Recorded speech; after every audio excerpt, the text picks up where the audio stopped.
Assalamualaikum warahmatullahi wabarakatuh. My name is Zaben Ashahab. I'm from PWI 7th semester class B.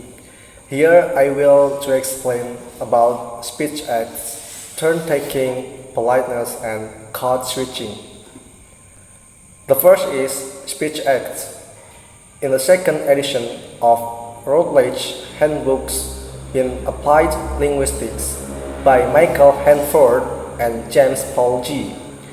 On page 350, it explains an utterance, nod, and attend to is a speech act, which means, in my opinion, speaking is not just producing a grammatical series of words, but also doing something socially. For example, asking, commanding, promising, accusing, inferring, or making decision. In the view cited in the book, the success of a speech act is not determined solely by the form of the sentence, but by how the speech is understood in the context of the interaction. The listener will assess what is happening by looking at various factors. What has been discussed before, social relations between the addresses, the purpose of the conversation, as well as the norms that apply in the situation. In the other words, the meaning of attend utterance is dynamically constructed through the history of conversation, the shared knowledge between the participants. For example, of his case, such as bathing, someone says, "I beat this team wins," and everyone admits it. It creates a social fact, not just a sentence, but an action that has real consequence. Then the second is turn taking. In the book, the Handbook of Conversation Analysis from Sidnell and Stevers 212, on page about 25 to 40, discussed the concept of turn taking, which is how the speaker takes turn speaking in a systematic and orderly manner. In the first case, it is a normal turn-in situation. Two students are discussing a schedule. A. Presentation on Tuesday. A. Presentation on Thursday. B. Yes. A. 10 o'clock. B. Okay. Each line is one turn of speech. Sidnell and Stevers explain that this turn is constructed in a small unit called turn construction units, and the turn occurs at a point called the transition relevance place. The second explain is called overlap talking at the same time, like I come on Friday. Me too, I'm so Friday. Third, there is a case of pause. There is this pause in a conversation is called pause.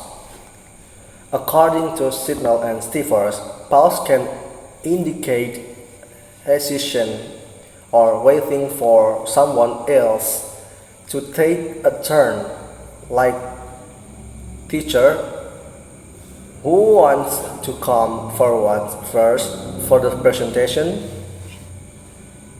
Student, we will advance further. Next out is politeness. In the book of Brown and Levinson, 1987, entitled Politeness Some Universal in Language Used, around page 15 to 80, the author introduced the concept of face and the politeness strategies that speakers use to maintain the dignity of interlocutor. Brown and Levinson show that politeness is an attempt to maintain the face, that is, the social image of a person in interaction. There are two main types of face. The first, positive face, the desire to be appreciated, and second, negative face, the desire not to be disturbed. Case in point request. In a want to open window situation, the first bulb on record. Open the window now. The second,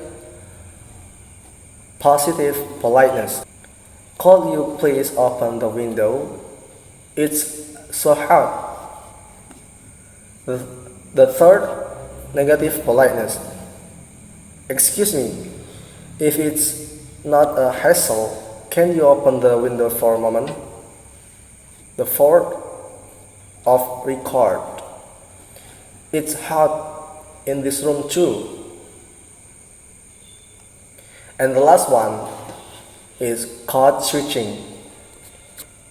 In the book Holmes and Wilson, 2017, An Introduction to Social Linguistics, code switching is defined as switching between two or more languages in the same conversation.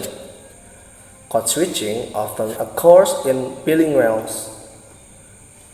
speakers. It is not just a change of language, but also reflects a certain social context. For example, of being bilingual case, such as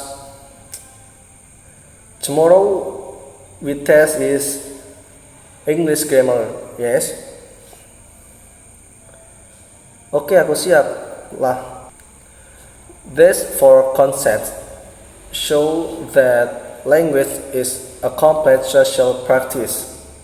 Through an understanding of speech acts, turn-taking, politeness, and code switching, we can see how a sentence not only conveys meaning, but also performs actions, regulates speech turn, maintains social relationship, and reflects the speaker's identity and context. By understanding these theories, we can analyze everyday speech in more systematic and scientific way. Maybe that's all I can say this video, and apologize about my speaking English so bad, and thank you for your attention. I end with Assalamualaikum warahmatullahi wabarakatuh.